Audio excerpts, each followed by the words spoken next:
Hey guys, DM Scotty here. Welcome to DM's Craft. Here I am in my DM throne. I want to talk today kind of not about crafting, but almost just an important subject as when do you craft? Like, what do you craft for your encounters? And I want to give a few examples to show talk about what I did when I crafted for the encounter, so you can kind of get an idea what you should craft. So one encounter I had, my players are the lords of a fledgling kingdom. I'm playing the Kingmaker AP. I'm converted to D&D, but I'm playing it, and I've added quite a bit to the structure of it. But at one point, there are a group of lizard folk who have like small island in the middle of this river called the Murk River. And one of the NPC lords of the kingdom gets captured by the lizard folk, and so the lords want to try to rescue him.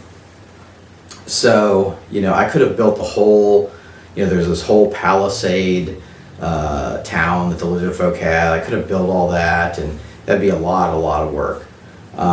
But what was really interesting was to rescue the other lord of the kingdom.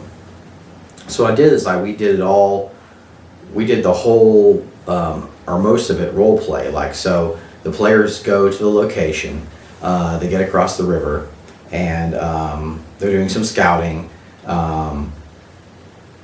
So they decide, well, we'll just, go up and say hi, basically. So they go to the front gate, and they try to get the attention of the guard, and they tell them what they're there for, and the guard, they want to have a parlay, and the guard says, wait a minute. And so they're just waiting. It's like 15 minutes, and they hear the gate open, and there's like the whole entire town waiting there with spears, that comes charging out. So, you could do that as a battle, but in this case, the players would have been killed, basically. I mean, it's the entire lizard village basically armed, running out to them. So this was all role play. So they ran away. They had these water walking boots, so they were able to get across the river. But there was like a skill challenge to get away and all that kind of thing. So they had some horses in the woods, so they get back to those, and they kind of hide, and the lizard folk go back, and but they hear a noise, or they're scouting out some more, and they hear a noise, and some of the lizard folk have come looking for them, and it turns out that the lizard folk want their help because there's this monster kingdom to the south of their kingdom that's actually being controlled by another entity, but in effect it's being ruled by a hill giant. And so they're trying to get the lizard folk on board. Well, there's a faction of the lizard folk that don't want to be in the lizard. They want their autonomy. They don't want to be in the monster kingdom. So they offer to help the player characters to get in and rescue Akiros. So basically what I built was, there was a large mound in the center of the village, and it was kind of like a spawning area. And it was kind of interesting. It had little islands in the spawning area, and then bridges going across. So the players could skirt the water, but like the lizards could jump in the water and swim around and jump out. And so it was really neat. And there were a couple ogres there. Well, the ogres, the Monster Kingdom had been controlling the lizards by this idol that the lizards had, and this wisp kind of would fake that it was like an ancestor of the lizard folk, and that's how the Monster Kingdom was kind of controlling the lizards. So there were a couple ogre envoys there from the Monster Kingdom. So the players managed to expose the hoax, and the ogres were torn to shreds, as the lizard folk turned on them. But so for that whole encounter, for that whole section, all that was role play. All the going to the lizard island and getting chased off, and then making friends with the lizard folk, and then going back. It was the only time I used an actual tile was when that battle when the friendly lizard folk helped them infiltrate this spawning mound, which the queen was at. In my game, the female lizard folk were the stronger, and the males were like the teeny ones. So another queen was trying to take over as leader, and she pledged her allegiance to the player's kingdom and all this stuff, and so that's how it worked out. But for that thing, I just built that one. It was a large tile, but I only built that one tile. I didn't build the whole lizard village and have the little figure sneaking around it. It was all role play. We did all that role play. So, and skill challenges and that kind of thing. So, think about how you want it to play out, because really what was the important thing was the showdown with the queen who had allied with the monster kingdom, and they were being tricked. So that was the whole thing, and that when they got to that point, we played it out as a combat encounter. They managed to get in, but then the lizard folk of course see them, and then there's a fight and everything. So that was all played out as a counter on a tile that I had created, but all the rest of that was just role play. It was just in our imagination. So think about when you do these encounters, think about how that will play out. And the players may do something that surprises you, and if they do, just go with it. You can't have every contingency covered. So I wanted to talk about that. And there's another one I want to talk about that was kind of interesting too. This one had actually more setups, but it had different location setups. So there was a creature that was menacing the kingdom. It was this legendary creature, and it was in the woods, and it was always hard to track. It had this chameleonic ability, almost invisibility, that it could put on, and it was as large as the creature was, it could be very quiet. So it was attacking these loggers that were in the kingdom. So the players decided to track it, and they track it to its lair. And its lair is basically this giant copse of trees that have been smashed down, and it's almost like a giant beaver nest in the middle of the woods. So they follow the rank smell into this lair, and it's all held up with wood and everything. It was pretty. I made this big tile. It was pretty neat. So they were fighting it in there, and the thing could stealth around and surprise attack, and so that kind of thing. So finally, what I did though, I used a lot of Sly Flourish and others have talked about, making your bosses more interesting. So what I did was I broke the boss encounter down into 3 encounters. So the first encounter was a nest. So when they got the thing down to a third of its hit points, it basically turned tails and flees. It has these giant claws on its hands, so it digs out of the nest and takes off. So they got pummeled pretty good, so they take a short rest, so it's got a head start. So they go after it. They fail miserably on their tracking rolls. So and I kind of used its stealth. Its stealth was versus their tracking. So it was like a challenge. So their stealth, its stealth represented not just sneaking, but leading them into a trap.